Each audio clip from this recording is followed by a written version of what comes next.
Good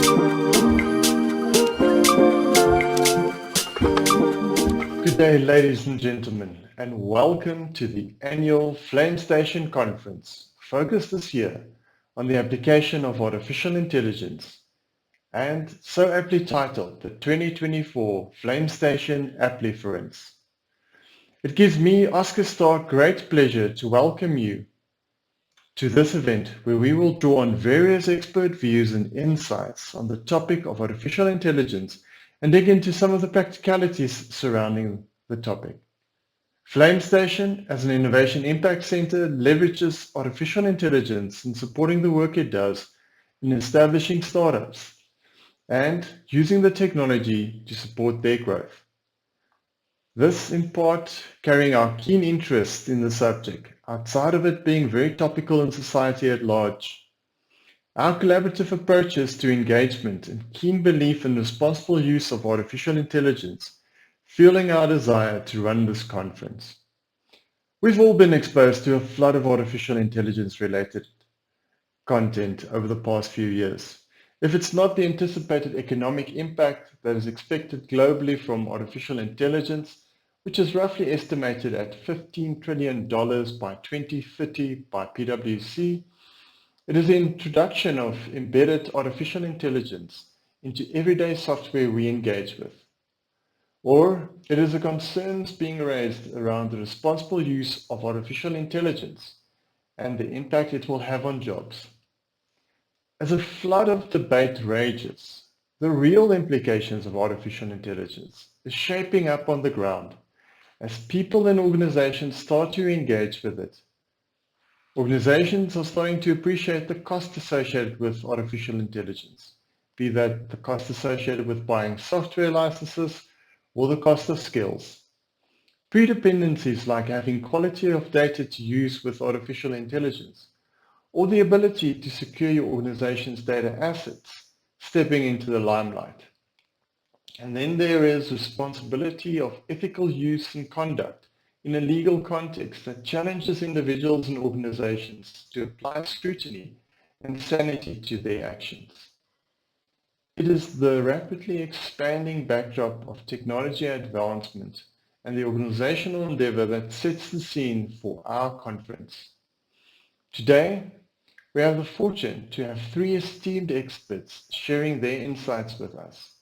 They are Professor Johan Steyn, consultant and advocate for responsible use of artificial intelligence. Ethel, Heine, entrepreneur and artificial intelligence expert. And Dr. Nick Bradshaw, industry expert and curator of the AI Expo Africa. To facilitate today's conversation, we have Johan Steyn from Flame Station behind the mic. And with that, I'd like to hand over the mic to Johan. Please enjoy. And I hope your next phone call to your to your bank or provider goes quicker. I hope so too, but I've got no hope for it because the problem is which bank do I... Okay, great. How's it, Johan? How are you doing? Rowan, it's great to see you again. Doing well, busy time of the year toward the end, but all good. Thank you. Yes, thank you for your time. And now you're very busy doing public speaking and consulting, so I really appreciate your time. I think the last time we spoke was probably about a month ago when we did the event at Liberty and Standard Bank, which was a lot of fun. Were co-hosts, and I think we should actually start a duet because we were flowing together so nicely. Yeah. Great, thank you. Thank you for being on the Flame Station show again. So this is our second year. And, you know, in AI, things don't happen that quickly, so we don't have to speak too much. Yeah, but I would just really like to sort of pick your brain and just get some stories and learnings from you. And what we would like to sort of focus on is just zooming in a little bit on the financial services industry.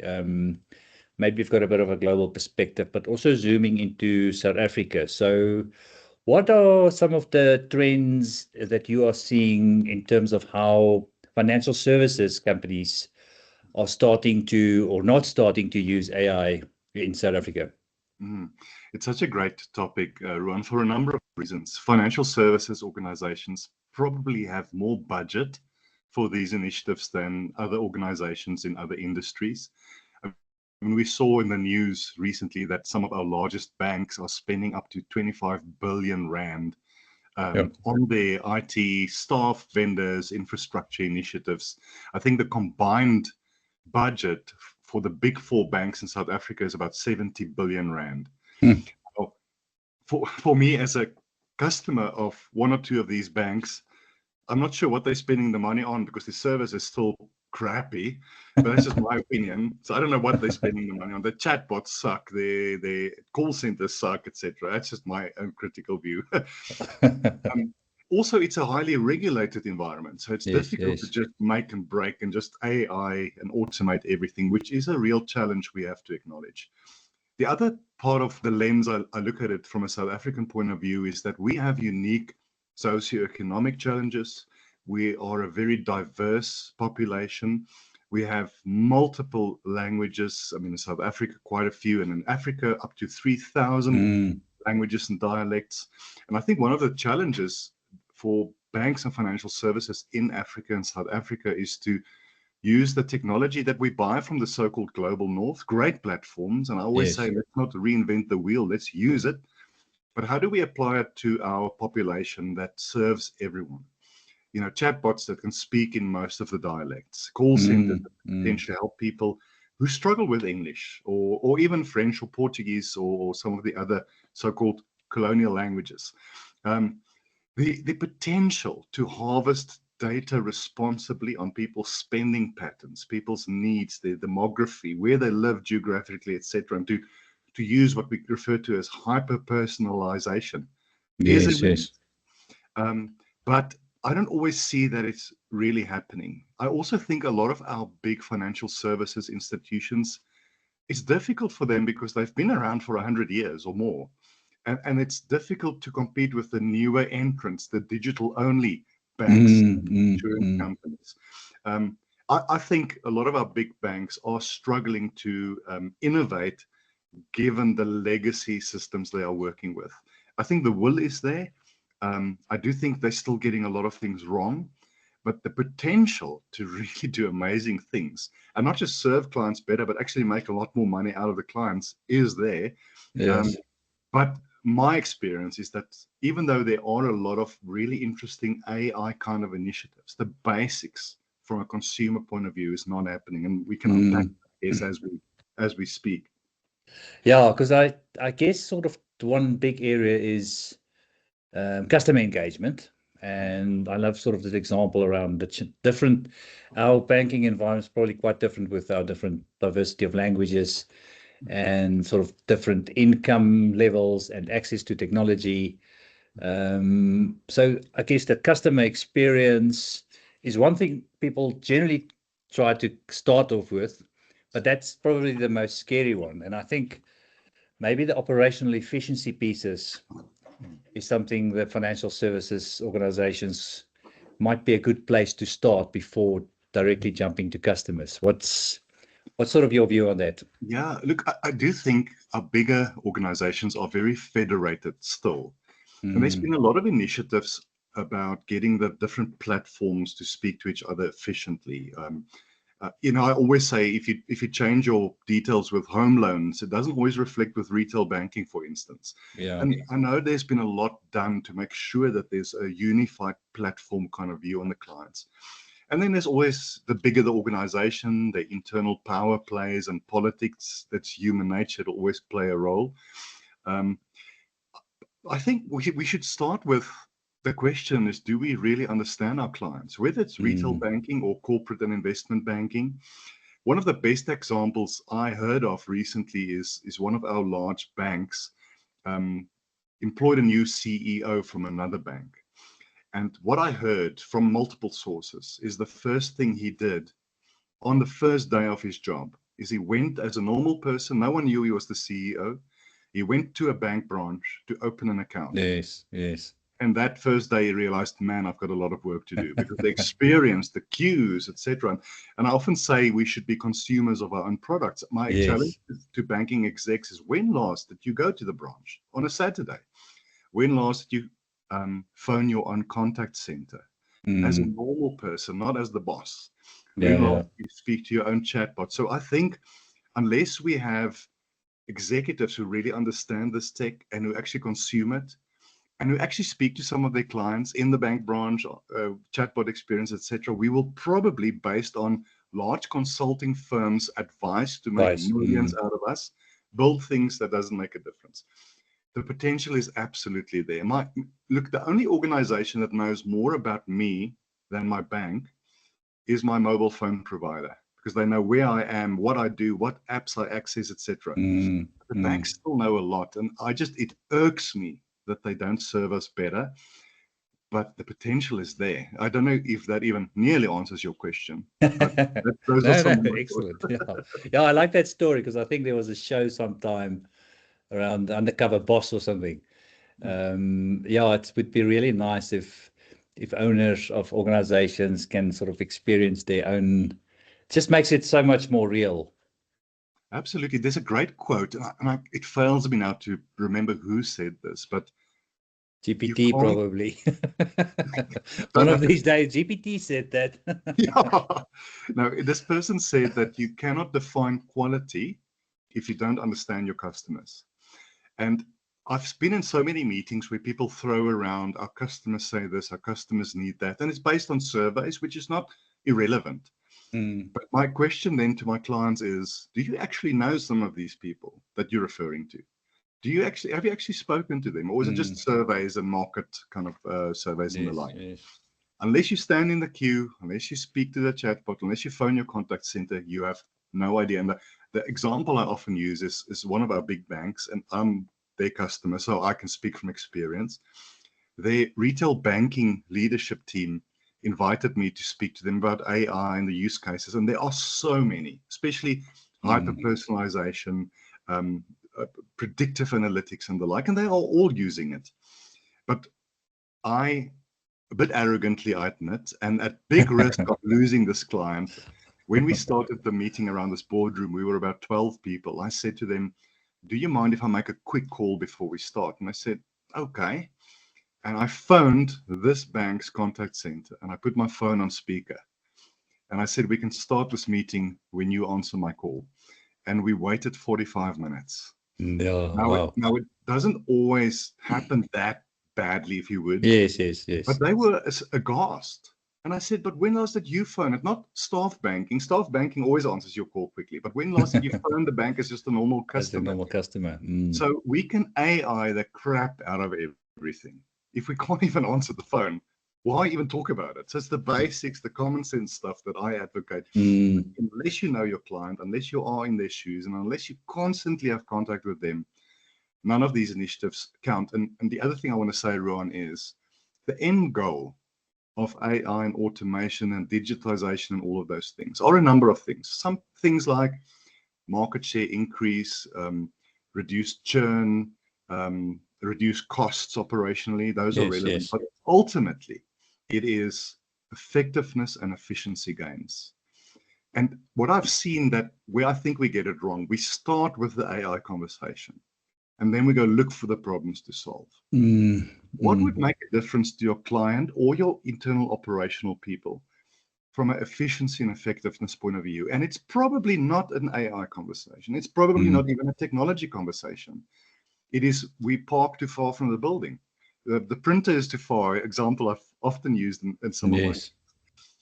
Unless you are embedded with the team doing the work, like the undercover boss that you mentioned, which is a great example, you will automate an AI stuff that makes no sense to operations or clients. And I cannot believe that the most incredibly smart, educated people I deal with are that stupid on a daily basis. Because they want to AI everything. But yeah, that's my view. That's probably a lot of clients don't want to call me back. I don't know. Yeah, I'm thinking Elon Musk has got this process around the way he thinks about automation is you must remove so much from the system until it breaks and then start putting pieces together. And I think if we start with the basics, then we can use AI to work on something that's then working. Yeah, and it's from his book, his biography that came out about a year ago now by Walter Isaacson. He talks about de-automating your business. And I love those principles. Look, I don't like him as a person, but that doesn't matter. But the stuff he's doing is incredible. Although these days with politics, that's a whole other podcast. But he says, question every requirement. Just because somebody said we need it, doesn't mean we need it. And then he says, look at every place in your value stream where it's cheaper and more efficient to use humans rather than robots or AI or RPA, and make sure the humans do it.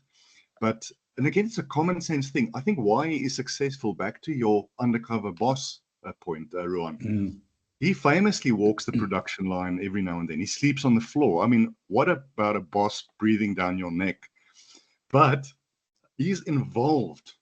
That's why he knows what's going wrong. He's not sitting on the executive suite level looking at board reports academically. Yes. He's My really encouragement to executives, and I know they've got various important things to do, now and then, just go down to the normal worker bees in a way that doesn't threaten them and understand from them what will make a difference. That's why AI is not adopted in your organization like execs think they should. It's a threat. We don't even understand why we should now use this new platform. And you made a spreadsheet decision with a consulting firm without even asking us if it'll help us. I often say I feel bad when I give my consulting invoice to clients, because I mean, if I can figure this basic stuff out, why should I bill them for it if they can't figure it out themselves? Yeah, I think to me also, and maybe you've got some insights grappling with the implementation of AI and fixing sort of the basics.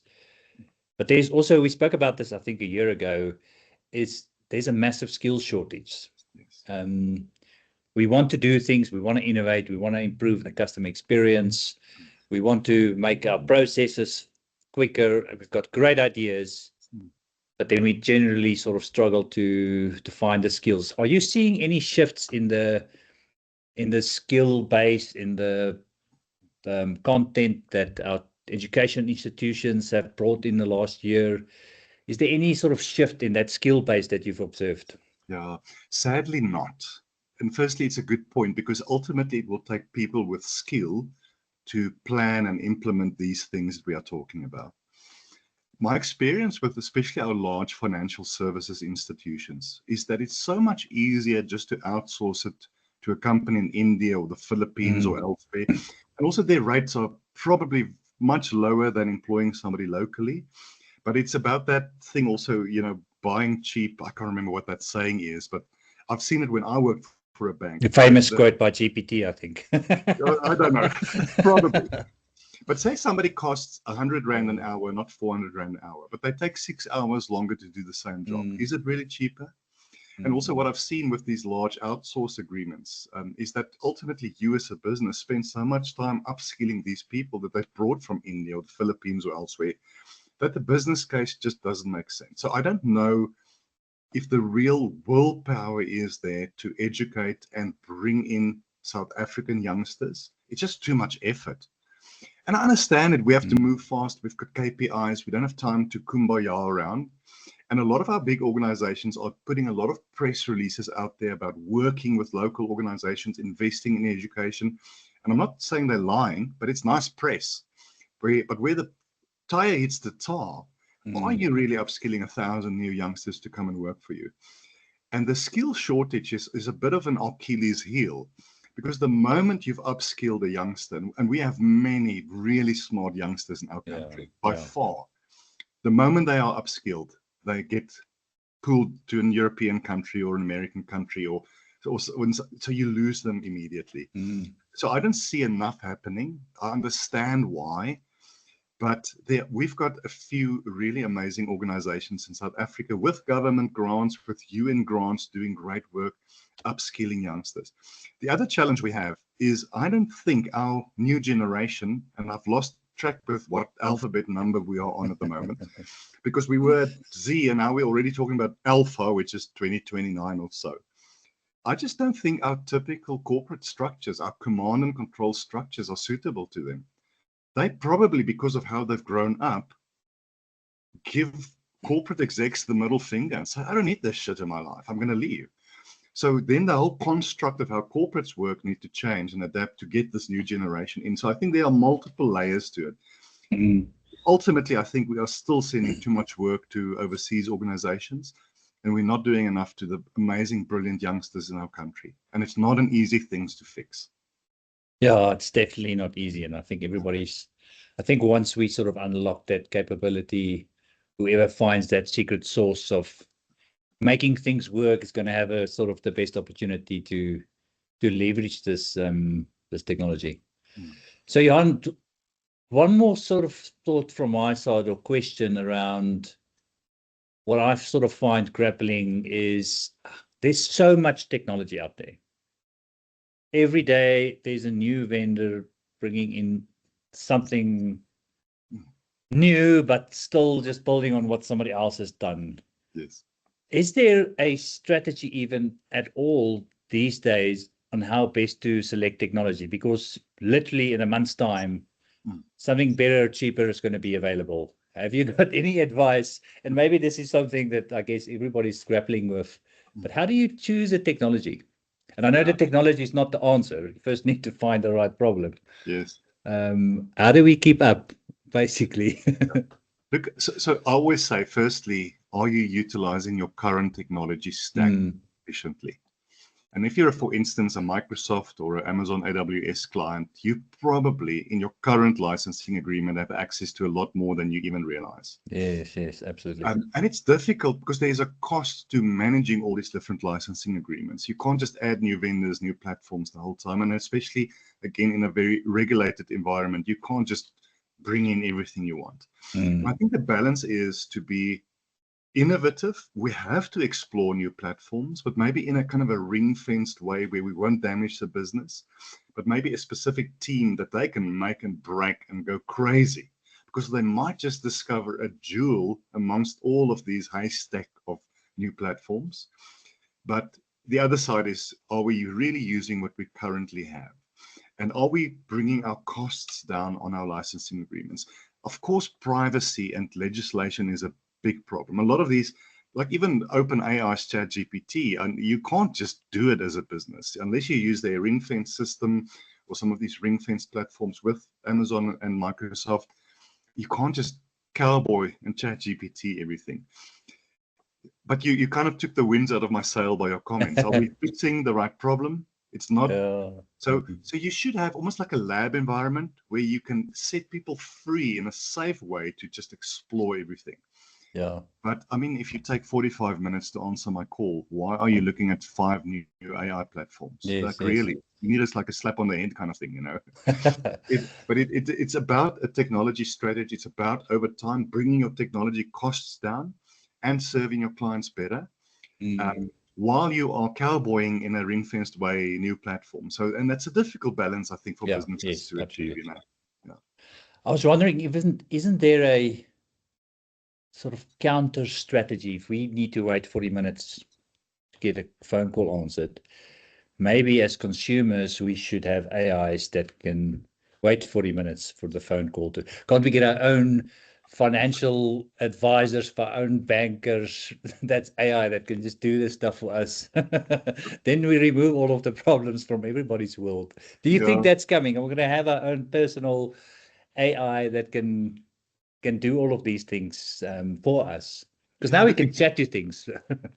You know, I know. Look, but again, regulation is the problem here. Can we set a chatbot free to give financial advice? Because the purpose of regulation is to protect people. If a bank's chatbot gives me advice that causes financial harm, who do I sue for that problem? Yes. Is it the vendor? Is it the tech platform? Is it the bank? And I think that's why banks are understandably moving slowly. So obviously your very transactional kind of inquiries. Can I increase my credit limit or my overdraft?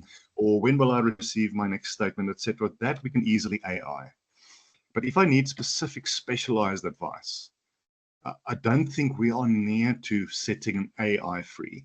Yes, yes. What we should do is rather get that balance where that financial advisor is relieved of a lot of the mundane, repetitive reporting kind of stuff, so that he and she can spend more time upskilling, more time with face-to-face, empathy-filled, wisdom-filled, if you would, engagements with their customers, yes. and also supported by the right kind of predictive analytics to really give them advice based on what could happen in the future.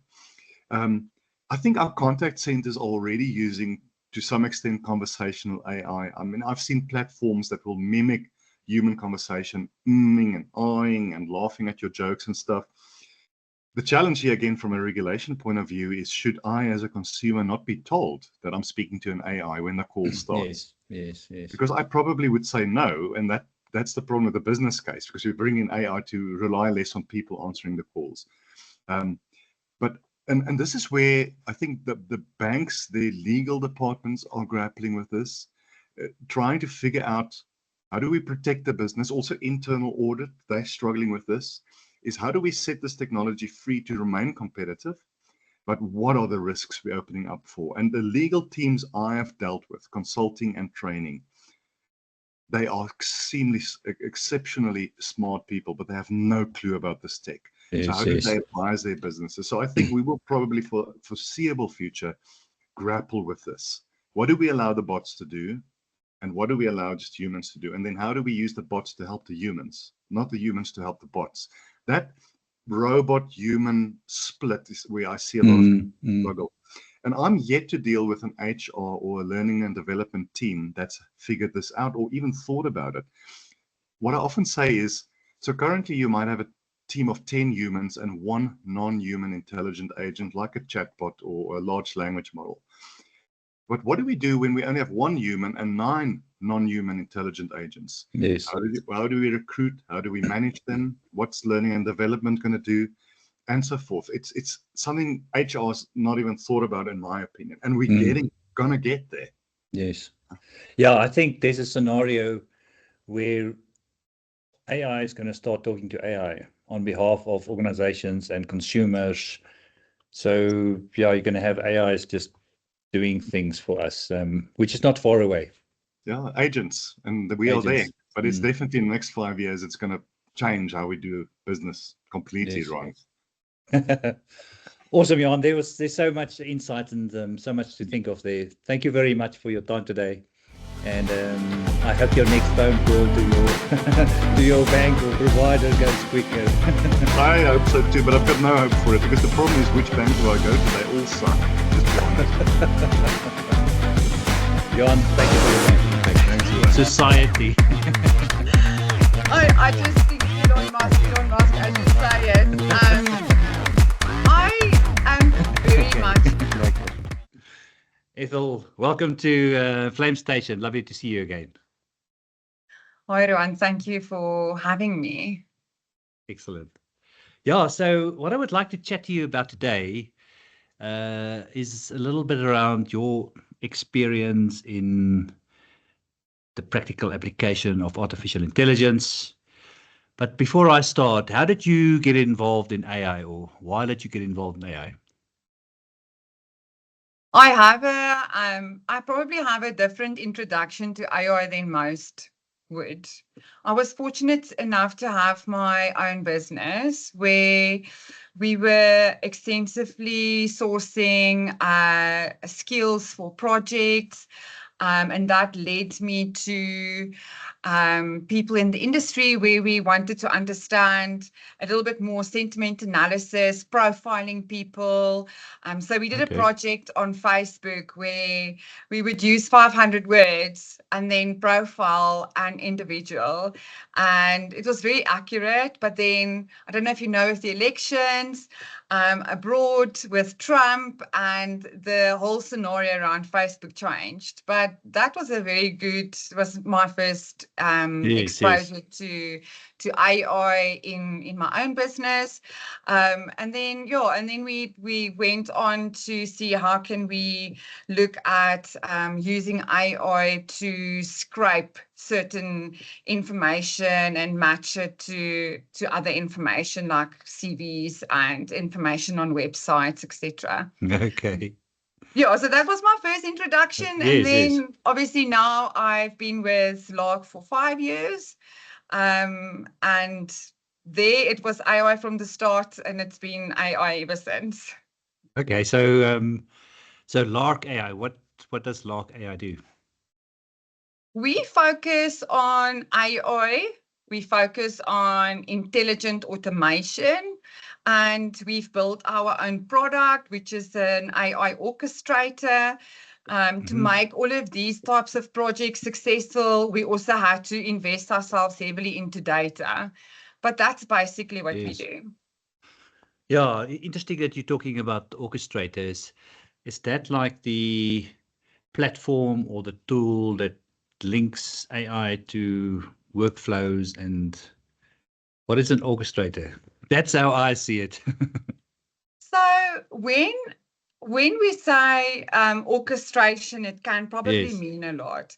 But in the world of AI and putting AI into production, it's got to do with scenarios where we would need governance, where you would need auditability, Okay. quality assurance, role-based access, human in the loop. So Okay. AI is not something that can live on its own. It needs a little package. Yes, yes. Yeah, that's definitely a different different perspective that I haven't thought of before. It's everything around making AI work. Yes. Yeah, in my mind, the orchestration was more the technical piece, but yeah, that was insightful. So thanks for sharing. So you've got a number of years experience now in implementing AI in companies. You also mentioned that you have a case study. Could you tell us a little bit more about this case study and what was involved and what was your experience? I think there's a number of case studies, Ruan, that I could go into, but seeing in the light of what you are trying to achieve with this initiative, let me talk to you about Ntembeko. They are an investment administrator. They were born from Coronation. So it's a small little startup that started, and their whole idea of growing their business was to do it with AI and automation tools from the get-go, not to employ excessive amounts of staff, not to employ extra staff, but to see how can they use robotic process automation to perform the mundane tasks, and from the start, use their employees for the more difficult tasks that a robotic process automation software can't do. So that's like almost a AI native approach. I guess in the past we were speaking about digital native banks and digital native companies, but this is like AI native from the get-go, designing it to. Okay, very interesting. Tell me more. Yeah, and I think they are very successful in doing that. And they are still growing. So I think it does help them to work that way. But if I have to think of a startup in general, having had my own business, what we struggle with often is not just getting yourself out there, but then to deliver on what you got in, because you don't have enough hands and we don't want to employ people. And I think that's what Ntembeko did well, is they said they're going to use tech to not employ people. Yeah, that is, I think that's the way things are going to go. I guess the question that I've got on that is, how did they upskill themselves? AI is relatively new, or did they strategically plan to partner and make this work from the get-go? Yes, they went the partner approach. Oh, okay. So we partnered with them. We built out the solutions for them, the technologies, the processes. We've put the environment into place that they need to make use of technologies and tools like that to build out their processes. Okay, cool. I think that's also good advice. If you're going to try to do a lot of this on your own, you're going to be busy for too long and then the business will run away. No, absolutely. I think there's a few leaders in the market when it comes to AI, automation, etc. And it's okay not to be a leader, but then you need to follow fast. And the best way to follow fast is to partner up with the guys who's been in the market for a while. Absolutely. What is your experience around startups using AI tools? What tools are available? How do startups get involved in finding out how AI can help them? I'm glad you asked this. It's something that I'm very passionate about, and I'll tell you why. Log AI also run as a startup. Okay. Our approach, our mentality, how we do things is very entrepreneurial and have that startup energy. So what you need to consider as a startup, especially when you're unfunded, so you get funded and unfunded startup. Okay. A funded startup can use paid tools and can use some more expensive tools. And unfunded startups often need to look at what's available in the open source market space. But something that I want to zone into is generative AI. Generative AI is going to change our economy and our world in totality.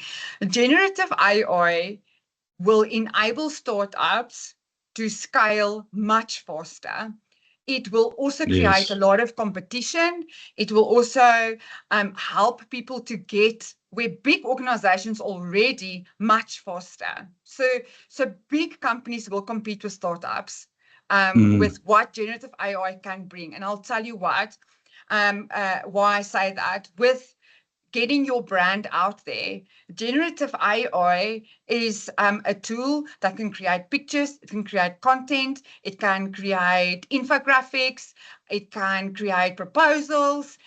There's so much it can do for you in seconds, minutes, of doing that. All you need to do is learn how to use the tool, watch a few videos, do prompt engineering, and off you go.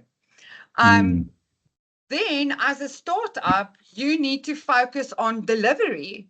So instead of focusing on administrative tasks within in your business, get a robot to do that. Take an open source robot and deploy that robot to do XYZ tasks. And I use it every day. I use robots on my computer every single day with the work that I do. And then you can focus on your delivery. You don't have to focus on admin, sales, follow-up emails, all of that. So I think for me, generative AI in the startup market, if you know how to use it, it can elevate your journey quite quickly. Yes. Yeah. So I think this the access to getting things done quickly is amazing with Gen AI, as you were speaking about the branding, some of the automation tasks. The next thing in AI, so I heard, is these agentic agents that can actually do things for you. Are you talking about, is that like similar to this process automation using Gen AI? Or is this agentic AI something completely different? So if you had to have, I think the term to use AI assistant, and I know why you say agentic, because there's some generative capability within them. you still need to instruct them quite well. And I think it's very, very important to know that generative AI and large language models can only generate what it has been exposed to. Yes, yes. So it's very, very important to note that. And then, yes, have an AI assistant with generative capability to do certain things, reply to your emails, send emails, keep that loop going. I think, yes, that is very important. Something that I use, and it's maybe a little secret, but something that I use is before I send an email out, I use an AI tool to write a small little, almost like an introduction before I get into the email. And I get the information from LinkedIn. So it will go onto someone's LinkedIn page and see what they are doing and how they are doing and how long they've been there. And then it will start and it will say, hi, John. So for somebody who is a CFO and has 5 years experience in the industry, you must be somebody that wants to see how you can save money, blah, blah, blah. It does it way better than I can do it. And then my email starts. And that is awesome for cold interaction. Cold emails. Excellent. Very nice example. So we were speaking about startups. If we look at corporates and large organizations, how is that different from startups? Are they agile? Can they make decisions? What other challenges do large enterprises and corporates have when going on the AI journey for productivity improvement? Whatever they do. What's your experience from a large organization's perspective?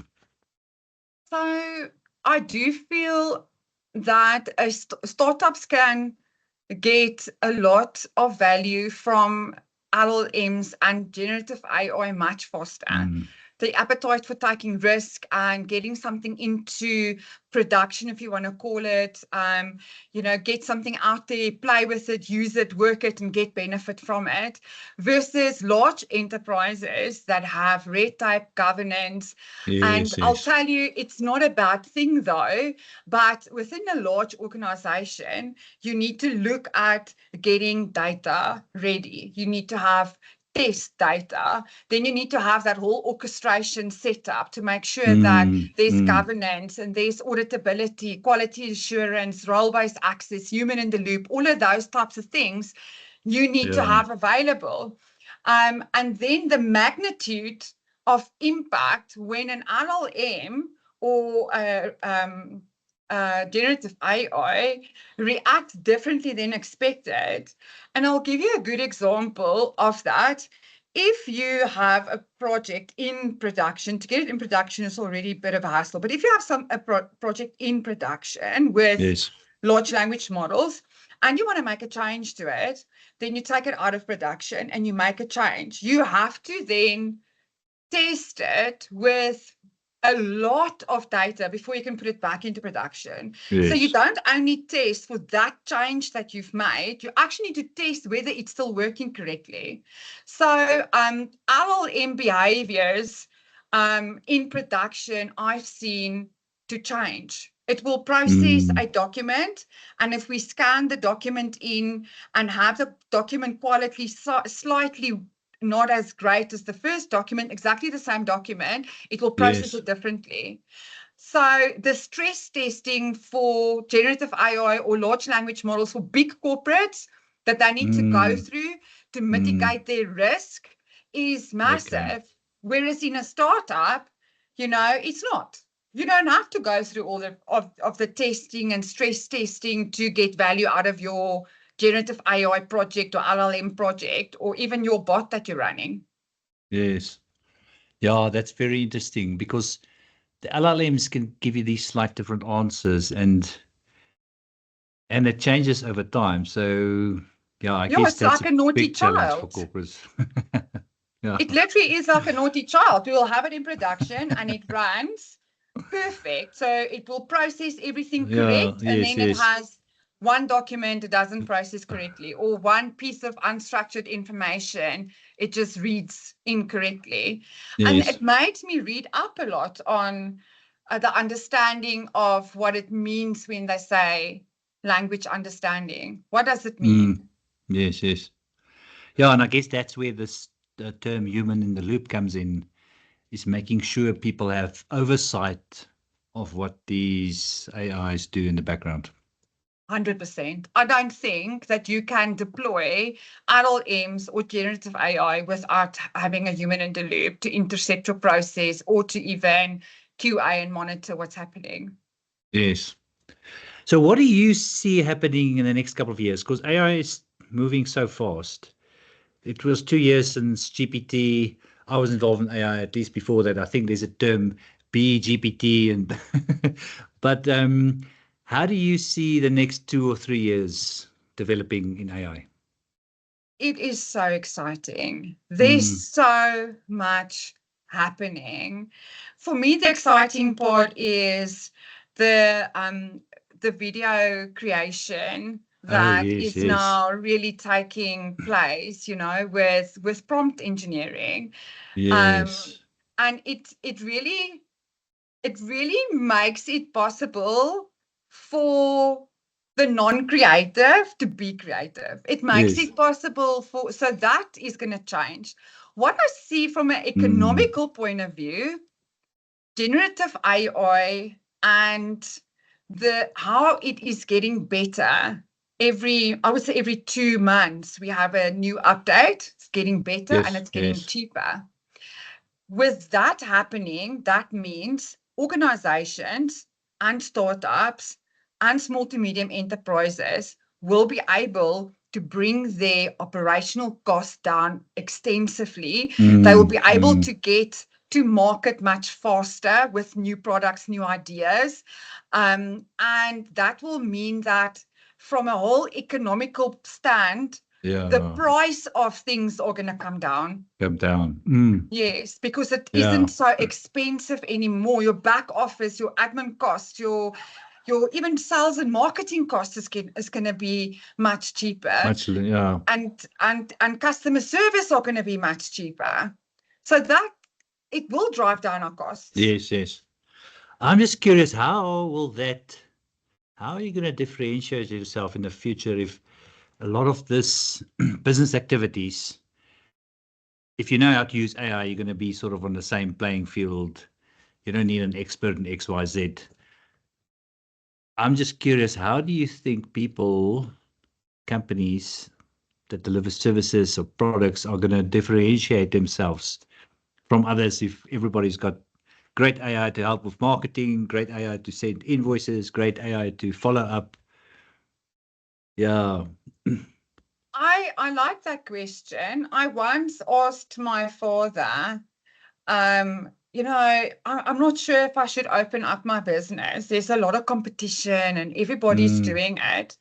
And he said to me, if you are in a town and there's 4 burger joints, are you going to open a burger joint or a Pizza Hut? And I said, I don't know, probably a fish place. And he said, no, you're going to open another burger joint because it's already doing well. So that's the one thing. The other thing is because the technology is changing so rapidly, we look after the technology, we service providers. Yes. The corporates are doing business as usual. Their focus is BU. Yes, they do take the technology and they use it, but they can also get information from us in the point when it comes to, let me say it better, we work with a whole lot of organizations, service providers work with many organizations. So your ability to bring IP of what does work, what doesn't work, and how to best do it is not something that a corporate can necessarily invest in. Yes, yes. Yeah, and I guess it's just keeping up with, because the pace of change is so fast. If you are able to keep up, to some extent, then that gives you the advantage again. And maybe as a company you can't, but if you partner with somebody that does keep up, okay, next week we're using this, 2 months from now we see this new technology coming, let's strategize to see if this is going to help us. So maybe there's some differentiation coming down the line, is just keeping up. I think you ask a very valid question. I do think that generative AI, there's been a huge impact in the IT industry alone. When I look at a few years ago, we really struggled to find skills, and people were often walking around and saying, we have a skill shortage, we have a skill shortage. I do think generative AI will also flatten that a bit for us. There's a lot, one developer can do a lot more these days than they could have done 5 years or 10 years ago. Yes. So I do think that whole skill shortage issue will be flatlined a bit. And I do think the competition in service will be bigger. You must know what you're doing and have good relationships of trust. Yes. Yeah, I guess that human element comes back into trust, the loop. relationships. It does. At the end of the day, it is part of the game. Yes. So, sort of just to wrap up, we're going to ask you a question around, because we were speaking about the economy and the skills gap and costs coming down. Do you see, so there's quite a wide spectrum between people that believe AI is going to take us to a dystopian world, and on the other side, people think we're going to go to this utopian world where nobody has to work. Where on that spectrum are you in the next couple of years? How is AI going to impact society? I just think Elon Musk, as you say it. I am very much a realist. I'm very realistic when it comes to technologies like this. It will take many years to get to that point. Do we evolve? Yes, we do evolve. I had the opportunity to do a workshop at Willys Financial Services. And one of the questions I asked them was, there are certain positions available today. Were those positions available 10, maybe 20 years ago? No, they were not. So will that evolve and keep changing? I do think so. I don't think the human race was made to sit on their backsides and drink coffee and be lazy. I just don't think that as humans can actually have constant holidays. Yes. Yeah, it's just sort of human nature if you look at history. Otherwise, nothing would have evolved if we weren't, as a species, trying to sort of move forward. So I like that. Humans like to do things and work and achieve and create. And I think it will always stay that way.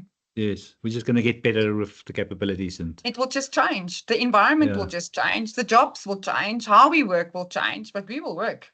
Okay. Well, we need to get back to work. Thanks a lot for your time today. It was a really insightful conversation. Thanks for your views, and then hope to speak to you again. Well, thank you so much, Johan. I appreciate you inviting me. Awesome. Thanks. Chat soon. Bye. Okay, bye. How's it, Nick? Nice to see you again. And welcome to Flame Station's Let's Talk About It show. So from an AI perspective, you are really well connected and in the industry and even globally. So I'm very excited to speak to you again today. And I know you're busy. AI Expo is coming up. So thank you so much for your time today. I would just like to take an opportunity for you to just introduce yourself to our audience, please.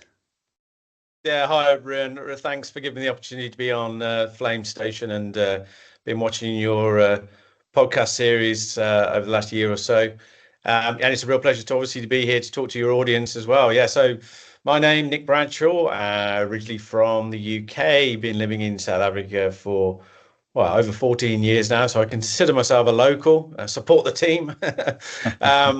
But yeah, my background's 20 plus years in tech, complex systems and software, and around 2017, 2016, I started looking at the AI and automation space. It's something that's always been quite passionate to me. And when I started looking around my own kind of homeland here, South Africa and Southern Africa, I realized, yeah, we don't have much data on the scene. There doesn't seem to be much in the way of a business landscape. Yes. There's sort of no magazine or kind of publication around it. So I thought, hey, this could be my next entrepreneurial endeavor and also a great learning experience. And so I got into this broadly through my own passionate interest, and it's grown into quite a beast. Yeah, so that's exciting. So Nick, what I would like to chat to you about today is really get a bit of a high level view on what is happening with AI in Africa, and then maybe zooming a little bit on to the ecosystem. What are some things happening in the AI ecosystem? And then sort of lastly, maybe zoom into what's your advice and tips for startups and entrepreneurs getting into the AI space. I guess with technology these days, the technology barriers to starting a business is almost zero. So, but there are other challenges for people to start. You also look at the state of AI in Africa. That's an annual report that you produce. What do you see are the major trends in Africa with regards to AI? Yeah, so I mean, the State of AI in Africa report we published in 2022, and that was really, as I say, a result of the fact that we were essentially starting to analyze the industry landscape, and we were just trying to work out which countries are embracing AI the most, who have the most companies, country by country, and we started to sort of fill in those blanks, and that led to that publication in 2022. We launched that with the UNITU and the World Economic Forum Global Shapers community at the CSIR in Pretoria, South Africa. And we found some interesting trends. I mean, the big four, and unsurprisingly, South Africa, Kenya, Nigeria, Egypt sort of leading the way, as you'd expect. They've got the most companies. But now it's actually a biannual report. So we've just finished the research for the next edition, the 2024 edition. Now, it's been quite interesting in the sense that Nigeria is catching up South Africa quite quickly, actually. And I think a lot of that's to do with some of the regional and local awareness and ecosystem training and development done by an organization called Data Science Nigeria, which is a not-for-profit training and education program. Yes. There's been a lot of entrepreneurialism coming out of that part of the world. You've then got the rise of Tunisia, Morocco as well. Morocco just hosted the GITEX Africa event for the first time. Tunisia, highly innovative, smaller country, the original home of InstaDeep, which has been a massive African AI success story. And then when we first started this back in 2018. The idea was we were going to create AI Expo, and we were going to move around the continent, and the magazine was going to be and still is talking about the entire African ecosystem. But what we quickly realized was there's been a lot of catch up and local community development, and now it's great to see that there are other countries organizing their own events. So they've got established ecosystems and communities, and they've got a great following. So what started out, when you do an entrepreneurial journey, you start somewhere and then you end up somewhere completely different. Yes. And so, we've decided that AI Expo will remain in South Africa. It's now the official annual event of the South African AI Association, which we launched, just over 18 months ago. Because there's just no point trying to take an event to an ecosystem that already has an event. It wouldn't be fair on the local players, and it's great to see them growing and flourishing. And we actively promote and get involved with other events as well. We support the Deep Learning in Indaba X events. We just held one earlier this year at Wits University. So it's just great to see the ecosystem growing, and to see the growth in the number of companies and entrepreneurs that are in the across the continent, not just South Africa. Yes. It's just been really interesting to see countries that you thought were behind at the beginning are now ahead in other respects. I think also that there is that difference in the entrepreneurial importance. I think Tunisia has got a very interesting integrated tops down. The government, right? They have an association, they have government buy-in. There have been these flagship successes like InstaDeep, and so that integrated government, association, entrepreneurs, investors, commercial, that's definitely a flagship model that I think any country, not just African, should be aspiring to. Very good examples globally. The UAE, very similar model. France, Canada, UK, USA, China. India, a massive AI ecosystem in India. If you need those magic ingredients, you need government, industry, you need investors, you need entrepreneurs, and you also need ecosystem builders. The people that pull these things together. Even that in itself, I'm the wrong side of 50 now. I find it's quite a tiring exercise. But so you need those ecosystem builders as well as the glue to bring some of these things together. So I think we're broadly heading in the right direction. The challenge is keeping up. Yes. What you could do 12 months ago, what you couldn't do 12 months ago, you can do now.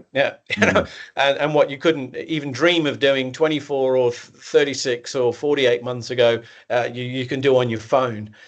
So even myself, that looking at this day in, day out, I'm hanging on by my fingernails now. So what hope would you have of a minister or even like commercial CIOs? How do they keep up with this volume of innovation? It is the challenge of our time, to be honest. About business and startups and entrepreneurship. A lot of startups are getting to know that AI can help business and help their products and customer interactions, but not many of them know how to get started. So do you have some tips, advice, suggestions for startups wanting to get into this AI space of how to get going? Well, it's a pretty interesting question, Ern. I mean, you could probably attend an entire seminar just on this very topic, right? So look, if you take the word AI out of the equation and just go setting up a business, right? Okay, a tech business, and you just happen to be interested in AI and you think you can make something out of the AI opportunity. If you just take the tech out of the equation for a minute, what I say my experience of being an entrepreneur, and I haven't built a unicorn, or I'm a billionaire or anything like that. I've essentially created business around my own lifestyle and for my purposes, right? Minimum to earn income. So I think any entrepreneur necessarily who's starting out on this journey, I always say you've got to start with the end in mind, right? Why are you building this business? And what ultimately do you want from this business? If you want a lifestyle business and maybe it can be exited at some point in the future, perfect, right? That's a perfectly valid model. Yes. We're not all here trying to build a unicorn. We're not all trying to be billionaires, right? And I think you have to take away the kind of Dragon's Den, television, idealized view of being an entrepreneur, right? Ultimately, at the end of the day, you're about to embark on probably one of the hardest journeys of your life, right? No doubt about it. If you're not cut out to handle failure, don't become an entrepreneur, right? So I think there's these set of questions you need to ask yourself before you embark on it, right? The people you've got around you, is there a high level of trust? They typically say the best founded companies have had, I think on average, 1.8 founders. Ideally, the number's 2, but typically a technical person and a sales and marketing commercial person. If you can find those 2 people and you come together, you probably stand a very good chance of success. So, but even before you get to the tech, you need these key ingredients. What am I building? And what's my ultimate end goal? Because the ultimate end goal, let's say you want to sell your business, which most entrepreneurs probably want to do at the end of the day, then not only do you need to think about how you market and sell your products and services, but you also need to think about, well, at some point we probably need to start making noises around, expanding, and expanding might require investment. And if we need investment, what does that look like? And I think the really interesting thing that worked for us well in when we started my last organization, which was nothing to do with AI, was the value of partnering. So if you're a small company, the chances are when you start, you don't have a customer. But there are plenty of large organizations out there, particularly like the tier 1, tier 2 service providers, and the kinds of larger tech companies which have been around a long time, like Dimension Data, BCX. If I use some South African examples, the similar examples in every country. That those large organizations have been around a long time. They're very good at acquiring customers, and they've got a legacy client base, but they don't necessarily have all the answers, because you as an entrepreneur are innovating faster than they can. So partnering to take your product to market through a big partner like a tier 1 or tier 2 systems and software integrator is a good way to try and get some traction with customers. And ultimately that partner play may end up being your exit play, because those are the kinds of companies which are also acquiring smaller businesses like yours. And again, those exits aren't, you're not exiting your business to become a millionaire or billionaire. Maybe you are, but ultimately that is a very valid route to go. So the value of partnering is key, particularly in Africa, because the cost of acquisition of customers here is high. The sales cycle is slow. B2B is quite, it's quite fickle. The volume of customers you can sell to is limited. So go and talk to people who've already got a bunch of customers, and then tell them your value proposition and say, hey, if you've got this kind of customer, let's say you've got a retail solution, you've got a bunch of retailers, you help us get into there, we add value to you, you add value to us. And it might not be a relationship which lasts forever, but it certainly helps get you going. And then you've got that validation, and then you've got those customers under your belt, and then you can sustain yourself that way. I mean, no, I think a lot of people that approach me, one of the common questions is, I'm looking for investment. I've got a great idea. If you ask for investment and you've got a great idea in the same sentence, you're not going to get investment. So again, I think entrepreneurs need to realize that the best investors that you've got, number one, are yourself, right? Bootstrapping, you're probably going to have to put holidays on hold for a while, and all the niceties of life, and you're going to have to knuckle down and get the business going. And it's very much like a flywheel. Initially to turn the wheel is very slow. You can often feel like you're not making any progress, but you've got to start somewhere. But if you need to ask yourself those questions, and that's what my recommendation is. Now, when it comes to the tech, well, if you're looking at setting up an AI or an automation or some kind of data-driven business, you've got to realize right now that this is a fast-moving space. I mean, the number of companies which have emerged in this space over the last 3 to 4 years is, it's not even exponential. It's steeper than that.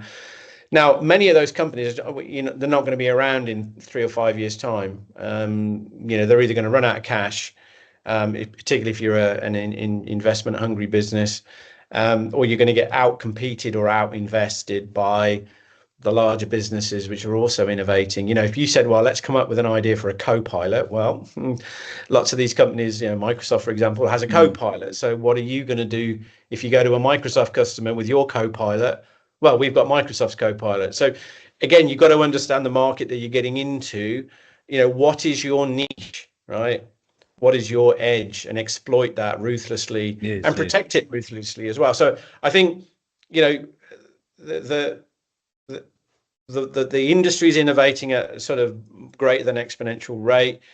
But the interesting thing about that is that's also then creating new niches that need to be filled. So prior to November 2022, not many people were really talking about generative AI. Well, now everybody's talking about it, right? That means a whole bunch of people have just jumped onto that bandwagon. So if you jump onto that bandwagon, what are you doing differently, right? So you always got to think about, what are we doing differently? What's our delta? What are we bringing to the table that's going to ultimately interest a customer?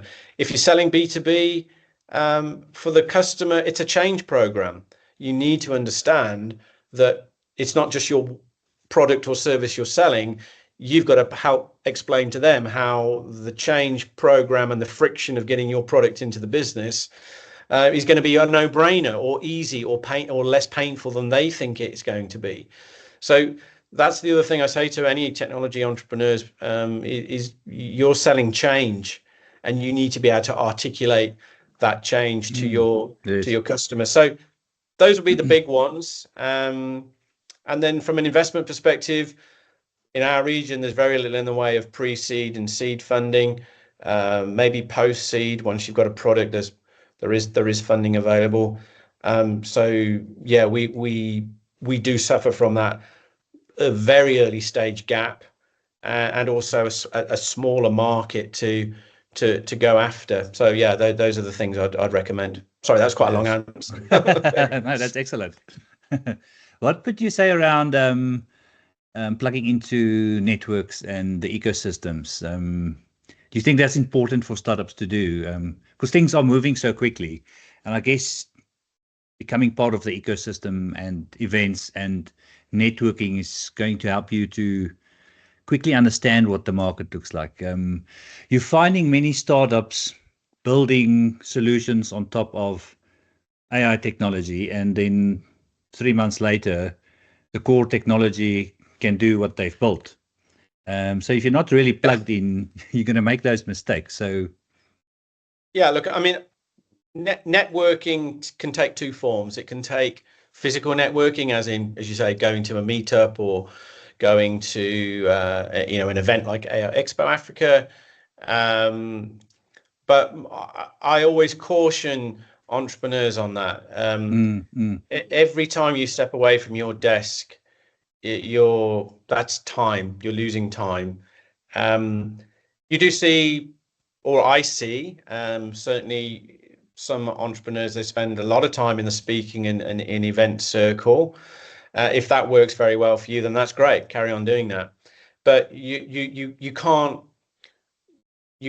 speak an event your way towards the next invoice, right? I mean, you might pick up some leads at the shows for sure, and maybe the speaking and everything else results in leads for you as well. One of the best tools I've used for growing my business and networking is LinkedIn. You can network all day on LinkedIn, and you don't have to leave the comfort of your office or your sofa. And if you know how to use that product, that platform, very, very specific reach out to your target audience. And when I say audience, I'm talking about people that might want to buy your offering. Yes. If you do it correctly, you will generate business. I'm a daily LinkedIn user. We live in a very big geography. And if you wanted to reach out to someone on the buyer side, on the customer side, as long as you know exactly how to fire that message in, don't send a general invite to connect. Don't waste time doing that. Then no one's going to accept your invite. You need to connect with people who are going to respond in a way that's either positive or negative. And I think that's the other thing that I've kind of benefited from in my career, is you have to greet no and yes in exactly the same way, right? And one of joy, right? So when someone says yes to you and they want to buy your product, that's a moment to celebrate, but now you've got a project and you've got to get on with it and deliver it, right? Yes. If you reach out to someone and they say no, you should also greet that with joy, right? Because that now means you don't have to waste any more time on that opportunity. You respectfully thank them for showing interest, and then maybe you park them for another day. You have to learn that no and yes are exactly the same, right? And if someone tells me no, fantastic. Am I going to get upset about it? Well, maybe if I put 18 months work into it and they don't turn around and say no, yeah, of course I'm going to get a little bit upset about it. So really the skill to growing a B2B business is to ensure that you're able to not only communicate directly with a very specific message to your target audience, but you need to greet the yes and no in exactly the same way. And don't get too down about the no. Celebrate no, right? Because when you get a no, then you can move on to find the next yes. And obviously you need a pipeline of opportunity and multiple yeses, multiple nos, multiple maybes, and you need to manage that, you know, in an environment where you've got less customers than, say, you know, if I was sat in Paris right now and I drew 1,000-kilometer radius around Paris, I'd have a hell of a lot of customers I could go and sell to. Yes. If I draw 1,000-kilometer radius around Johannesburg, well, a lot of that radius is filled with space. So every outreach it's very precious. You need to think about it. Different markets, it's like a riddle, you know, you've got a different riddle to solve for a different market with a different message. So yeah, but you can do that without having to jump on a plane. You don't have to necessarily go and speak at events. You can do a lot with that platform, and I encourage any entrepreneur to use it. A bit surprised actually when I interact with entrepreneurs, the first thing I do is I look them up on LinkedIn, right? Sometimes you'd be surprised that many of them don't exist on LinkedIn, or they're not very active on it, you know. So it's a very quick win that costs you very little money. Yeah, I think that's great advice. Chatbot on our event website, for example. So it used to be a WhatsApp button, and now it's a chatbot that you know, speaks many languages, right? So that's also using it analyzes your website and it gives much deeper context-rich answers. It's actually a South African company called Stubber who've created it. They sell a platform to create chatbots. So there's kind of again this idea that what used to be a development project for people, you know, people with special skills, now you can, you know, start to use platforms and tools that do what the developer used to do, but now it's a drag and drop, and now you're kind of pointing to URLs, and the chatbot will learn from whatever you pointed at, right? So even that industry itself has become, or had to innovate, and is being kind of innovating all the time. So I think the chatbot was an easy one. You know, anyone that interacts on our event website and is interested in, you know, say sponsoring, I get a interaction report from that, comes to my laptop, and then I can quickly see, well, okay, well, actually they're asking all the right questions. I should follow up with them. So I think, you know, the customer interface is where there's a lot of activity. Someone sent me you know, very interesting content generation thing for you know, automatically creating podcasts from text. Amazing. I mean, literally the quality of the voice engine, you can't tell it's not a human speaking. So I think, you know, those time-saving things. I think at the bigger organizational level, you know, the bigger trends around process automation, real-time personalization, real-time analytics. You know, there's another South African startup that's focusing on large organizations being able to share data, but in an encrypted fashion that doesn't breach, you know, GDPR and POPI regulations.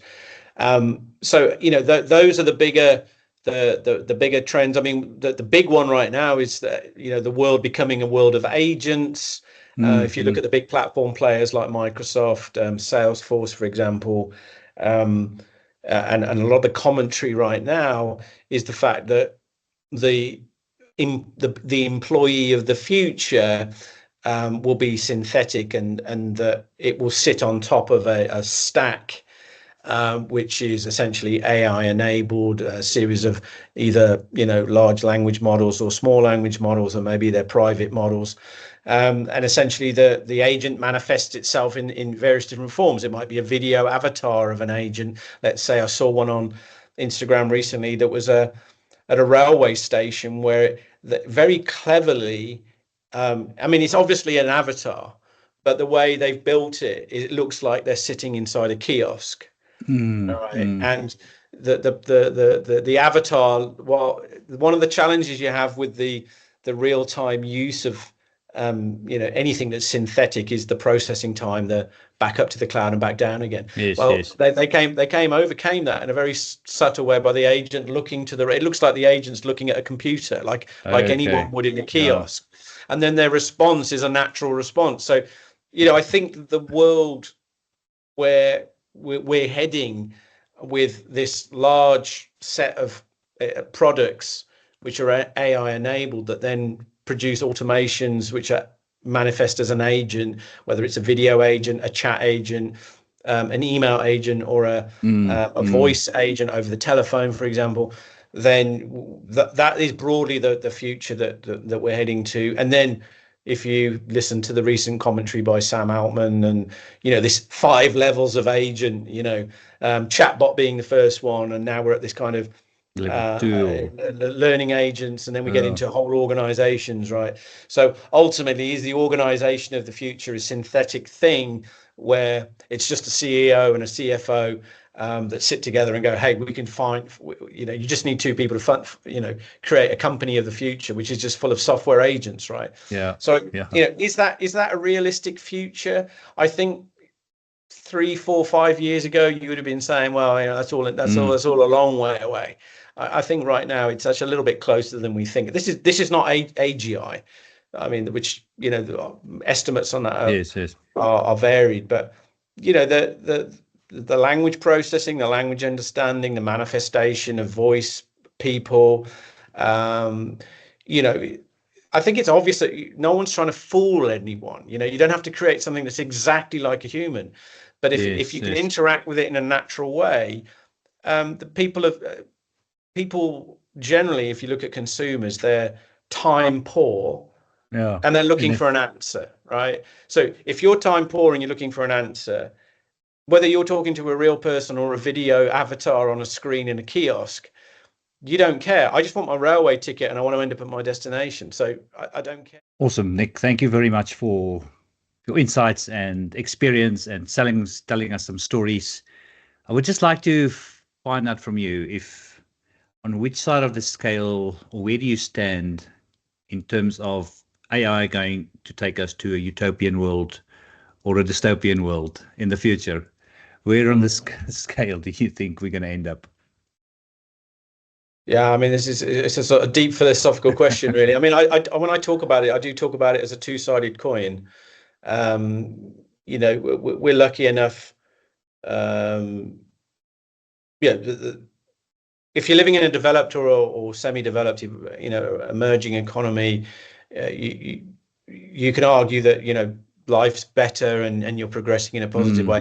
For some people in the world right now, they are perhaps already living in a dystopian future with nothing to do with AI. So depending on where you are as a country, where you are in the world, there are some fundamental challenges that you have in your life anyway, and we should all be cognizant of that. I think when you start looking at that, artificial general intelligence, the utopia where we never have to work and there's a universal income and all of those kinds of things. Yeah, look, I mean, I think I use a phrase right now, and I've coined it within our own association, is we have to be really careful we don't cut ourselves off our own tree.